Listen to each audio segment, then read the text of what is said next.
নমস্কার বন্ধুরা, সবাই কেমন আছো? আশা করছি তোমরা খুব ভালো আর সুস্থ আছো। আমিও ভালো আছি। আর আজকে একটা ছোট্ট মিনি ব্লগ নিয়ে তোমাদের সামনে হাজির হলাম। তো কালকে না দুপুরবেলা মানে সকাল থেকে সব কাজকর্ম সেরে খেয়ে দিয়ে হঠাৎ বর বললো সন্ধ্যে 6টার সময় চলো বেরোই। তো বেরিয়ে পড়লাম। তো বেরিয়ে গেলাম বিশেষ করে হচ্ছে পর্দা কিনতে। আর আমাকে বললো যে তুমি তো কিছু নিলে না, পুজোয় তো নাও, চলো।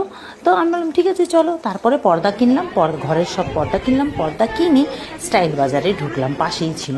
তো সত্যি বলছি এখানকার কালেকশন খুব ভালো। তোমরা কেউ গেছো কিনা জানি না, গিয়ে একবার ঘুরে আসতে পারো। তো আমি এখান থেকে একটা টপ নিলাম, আর একটা টি শার্ট নিলাম, আর ও একটা শার্ট নিল। আর কিছু নিয়ে আর ওয়াইপার নিলাম। 90 টাকায় 3টে ওয়াইপার একসাথে, একটা মানে 90 টাকায় 3টে।